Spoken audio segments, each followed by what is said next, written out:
The Holocaust was an unprecedented genocide, total and systematic, perpetrated by Nazi Germany and its collaborators with the aim of annihilating the Jewish people, culture, and traditions from the face of the earth.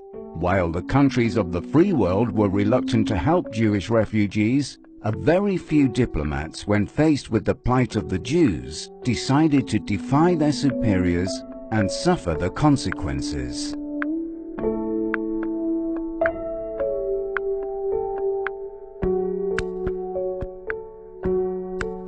אנחנו בשלב שאנחנו יושבים ומסדרים את השמות של חסידי אומות עולם. יש לנו 36 חסידי אומות עולם דיפלומטיים במספר, וזה התפקיד שלו שהוא שירת, ואיפה הוא שירת. שמות. אני קודם כל ראיתי, כששמעתי את הסיפורים, ראיתי את האדם כמרכז. כאילו בעצם אנשים האלו אמרו, אני כאן. אני אדם, ומי שאני מציל הוא אדם. זה לא קשור גזע, מין, צבע, דת, כלום. אני ממש רואה את זה כהוקרה, והם היו שם. הם היו במקום הזה ועשו בחירה.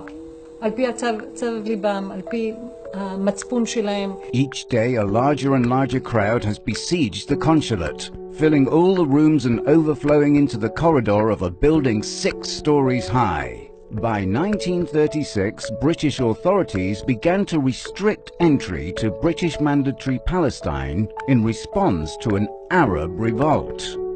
We heard that there was this man Foley who was kind to the Jews. My mother begged him. He just paced up and down a little and then asked for my passport and put the visa stamp on it. He did not ask any questions. Captain Frank Foley, a veteran of World War I, was stationed in Berlin as passport control officer at the British Embassy. Defying the Foreign Office, Foley bent the rules to issue visas for Jews to get to Palestine and other Commonwealth countries, even to people who did not meet Britain's stiff conditions for entry. By the time of the Kristallnacht pogrom in November 1938, Foley and his wife had taken to sheltering Jews overnight in their apartment. When the war broke out and Foley left Germany, he left behind a thick wad of already approved visas and instructions that they should be distributed to those fleeing Nazi terror. הרעיון היה לעשות יצירה שתעלה על נס את המעשה של אותם אנשים כמו עצים סחופים בעת שערה, ויחד עם זאת זה תהיה יצירה לכל דבר, זה יצירת אומנות אבסטרקטית. זה גודל עצום, זה יציקת מתכת, זה לא משהו שהוא קל ואפשר להרים אותו, זה משקלות, זה למעלה מטון. Shayun Sugihara, a Japanese diplomat, arrived in Lithuania's capital, Kovno, in 1939. When all foreign diplomats were ordered to leave Kozno, a Jewish delegation begged Sugihara, as he was packing his belongings, to issue them transit visas to Japan, which would enable them to cross to the Soviet Union. Troubled by the refugees' plight, he began issuing visas on his own initiative. Although many of the Jews did not fulfill the criteria, Sugihara continued in his mission and issued visas to over 2,000 Jews.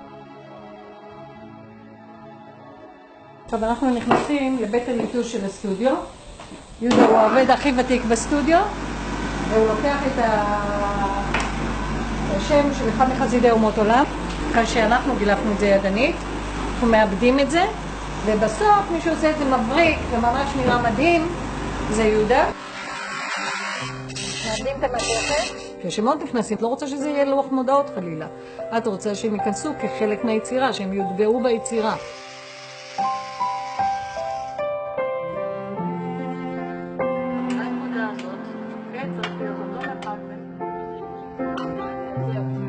אבל כישראלית צברית, אנשים לא מבינים, אתה צבר. אצלנו אנחנו שוברים עצים, שוברים אבנים ומגיעים ועושים ויוזמים ושום דבר לא עומד בדרכנו. אבל אז אווירה אחרת. הם סיכנו את החיים שלהם, הם לא פחדו. I would rather stand with God against man than with man against God. Following the German invasion of France in May 1940, Aristides de Sousa Mendes, Portugal's consul general in Bordeaux, France, was faced with thousands of refugees congregating around his consulate. Sousa Mendes decided to disobey his government's explicit instructions and issued transit visas to everyone in need, waiving the visa fees for those who could not pay. Sousa Mendes issued visas to several thousand refugees. When Lisbon learned of Sousa Mendes' actions, he was dismissed from the Foreign Office, leaving him destitute and unable to support his large family. The Foreign Ministry of Israel expects of its diplomats to be disciplined, professional, to achieve their goals. But we also expect them to be moral actors, and that goes before all else. And I think that's what we're trying to say here with this tribute site which we've constructed here in the Foreign Ministry. Hearing the stories of 36 diplomats who went deep down into the, if you would like, the moral roots, beyond the duty, beyond the regulations, beyond the formats in which usually diplomats operate, and took a risk, a personal career, and also to their family, and did what I would like to have believed any Israeli diplomat meeting such a challenge of moral consequences will pick the same choice, to save lives and not to abide only by regulations. I've taken on this assignment, and I will never be able to return to Stockholm without knowing that I've done all a man could do to save as many Jews as possible. Wallenberg arrived in Budapest on July the 9th, 1944, with a list of Jews whom he was to help, and 650 protected passports for Jews who had some connection with Sweden. He soon widened the scope of his work and began to issue thousands of protective letters.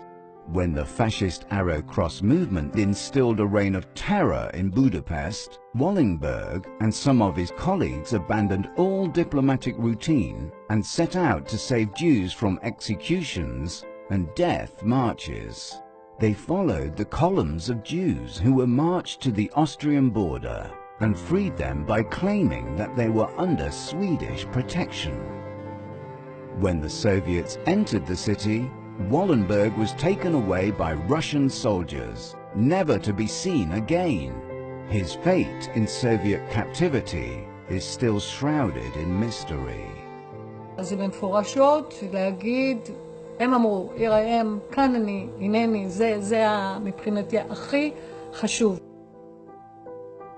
אם הצלחתי ותהיה יצירת אמנות, אז בזה עשיתי את שלי. הג'ויפול בלעשות את זה, זה השכר האולטימטיבי בשבילי. Despite having experienced ultimate evil, unimaginable loss, and terrible betrayal by their neighbors, they never forgot their benefactors.